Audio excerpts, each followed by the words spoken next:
¿Qué ciudad pasó de ser un pantano a la segunda metrópolis más grande de Estados Unidos en apenas 50 años? ¿Qué lugar fue tan peligroso que los empresarios tenían que sobornar a la policía solo para mantener sus negocios abiertos? Chicago en 1890 era el futuro y el infierno al mismo tiempo. Hoy vas a descubrir por qué esta ciudad lo cambió todo. Chicago, en 1890, tiene 1 millón de habitantes. Déjame repetir eso, 1 millón. 50 años antes, en 1840, tenía 4,000. Es el crecimiento urbano más explosivo en la historia de la humanidad hasta ese momento. ¿Cómo es posible? 3 palabras: ferrocarril, mataderos, acero. Chicago está en el lugar perfecto. Conecta los grandes lagos con el río Mississippi. Es el punto donde el este industrializado se encuentra con el oeste agrícola. Todos los trenes del país pasan por Chicago. En 1890, más de 200,000 personas trabajan directa o indirectamente para las compañías ferroviarias. Pero aquí está la primera pregunta que quiero que guardes. Si Chicago era tan próspera, ¿por qué la vida promedio de un trabajador en la ciudad era apenas de 45 años? Caminemos por Chicago en 1890. Empecemos por State Street, la arteria comercial principal. Es donde están las tiendas departamentales más grandes del país. Marshall Fields, que ocupa una manzana completa y vende literalmente de todo, desde agujas hasta pianos. Es el templo del consumismo estadounidense. Las mujeres de clase alta llegan en carruajes. Usan vestidos con corsets tan apretados que algunas se desmayan en medio de las tiendas. Los vendedores las atienden con guantes blancos. Hay ascensores operados por niños de 10 años que trabajan 12 horas al día. 2 cuadras al norte, la realidad es completamente diferente. El Loop, el centro de negocios de Chicago, está dominado por algo que jamás se había visto antes: rascacielos. El Home Insurance Building, construido en 1885, tiene 10 pisos y es el primer edificio con estructura de acero del mundo. Para 1890, hay docenas de edificios de más de 10 pisos. Chicago está inventando el skyline moderno. Pero aquí viene algo que nadie menciona. Esos edificios están hundidos en barro. Chicago está construida sobre un pantano, literalmente. El suelo es tan inestable que los ingenieros tienen que hundir pilotes de acero hasta encontrar roca sólida a 25 metros de profundidad. Algunos edificios se hunden varios centímetros al año. Las calles se inundan con cada lluvia fuerte porque el sistema de drenaje es un desastre. Ahora vayamos al lado oscuro. Y créeme, en Chicago de 1890, el lado oscuro es muy oscuro. Recorramos el South Side. Aquí están los mataderos de la Union Stockyards. Es el complejo industrial más grande del mundo. Procesan 14 millones de animales al año. Cerdos, vacas, ovejas. Entran vivos por un lado de la planta y salen como carne enlatada por el otro en cuestión de minutos. Gustavus Swift y Philip Armour han convertido la muerte en una línea de ensamblaje. El olor es indescriptible. La sangre corre por las calles. Los trabajadores, la mayoría inmigrantes recién llegados de Polonia, Lituania e Irlanda, trabajan con cuchillos todo el día en pisos resbalosos de sangre y grasa. Un resbalón significa perder dedos. 2 resbalones significa perder la mano. No hay compensación laboral.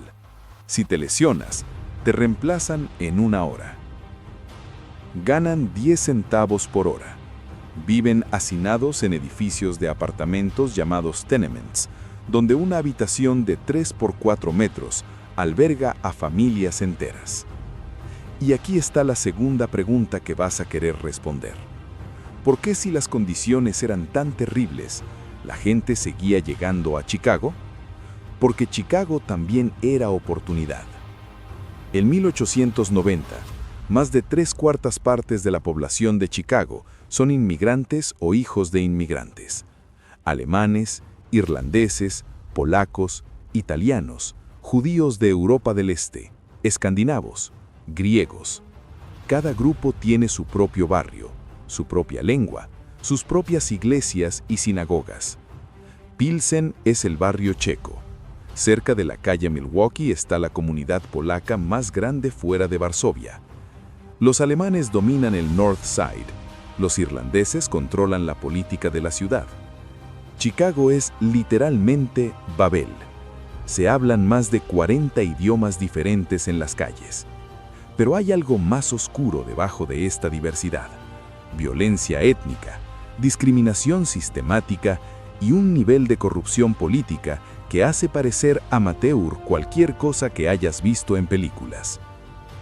Hablemos de política. Chicago en 1890 está controlada por máquinas políticas. El sistema funciona así. Un jefe de barrio, generalmente irlandés, controla los votos. A cambio de lealtad política, te consigue trabajo, te saca de la cárcel, te da carbón en invierno, te ayuda con la renta. El precio: votas como él te dice. Y si no votas, pierdes todo. Las elecciones son un circo. Votan los muertos. Votan varias veces las mismas personas. Compran votos por $2. La policía mira hacia otro lado, porque ellos también son parte del sistema. Michael Hinky Dink y Bathhouse John Coughlin controlan el First Ward, el distrito más corrupto de Chicago. Protegen burdeles, casinos ilegales y bares clandestinos. Cobran impuestos a cada negocio ilegal de la ciudad. Son inmensamente ricos y completamente intocables. Pero aquí está lo fascinante. Al mismo tiempo que todo este caos está ocurriendo, Chicago está produciendo algunas de las mentes más brillantes de Estados Unidos. Jane Addams funda Hull House en 1889, una de las primeras casas de asistencia social del país. Ofrece educación, atención médica y programas culturales para inmigrantes pobres. Es revolucionario. El arquitecto Louis Sullivan está diseñando edificios que cambiarán la arquitectura mundial. Su lema: la forma sigue a la función. Está creando el lenguaje arquitectónico del siglo XX. La Universidad de Chicago se funda en 1890 con una donación masiva de John D. Rockefeller. En 30 años producirá más premios Nobel que cualquier otra institución en el mundo. Chicago es contradicción pura, brutalidad y belleza, corrupción y genio, todo al mismo tiempo. Y ahora llegamos a la pregunta que prometí responder. ¿Por qué la gente seguía llegando si las condiciones eran tan duras? Porque en Europa del Este, en Irlanda, en el sur de Italia, no había nada. Hambre, pogroms, opresión. Chicago era duro, sí, pero era posible.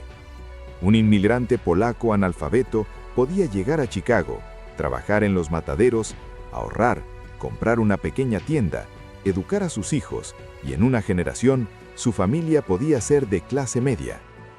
Esa movilidad social no existía en Europa. En Chicago existía. Era difícil, era sangrienta, pero existía. Chicago en 1890 es el laboratorio del capitalismo estadounidense. Todo lo bueno y todo lo terrible del sistema está concentrado en una sola ciudad. Los rascacielos y los tugurios, los millonarios y los trabajadores mutilados, la innovación arquitectónica y la corrupción política desenfrenada. 3 años después, en 1893, Chicago organizará la Exposición Mundial Colombina. 26 millones de personas visitarán la Ciudad Blanca, un complejo temporal de edificios neoclásicos que mostrará al mundo el futuro de la modernidad. Electricidad, arquitectura monumental, tecnología.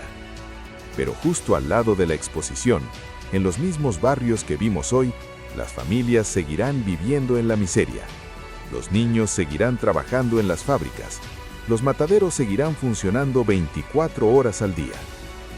Chicago en 1890 nos muestra algo incómodo, que el progreso y la brutalidad no son opuestos, que pueden coexistir, que de hecho, en el capitalismo industrial, uno alimenta al otro. Esa es la verdad que nadie quiere decir sobre el Chicago de 1890. Era magnífico y era terrible, y esa tensión es exactamente lo que lo convirtió en la ciudad más importante de los Estados Unidos. Si este viaje en el Chicago de 1890 te dejó con ganas de más, ciudades que crecieron a golpes de ambición, acero y contradicciones, suscríbete para no perderte el próximo episodio. Déjale tu like, ayuda muchísimo a que el video llegue a más gente, y cuéntame en los comentarios, ¿qué parte te impresionó más? ¿Los rascacielos, los mataderos o la corrupción política? Nos vemos en el siguiente.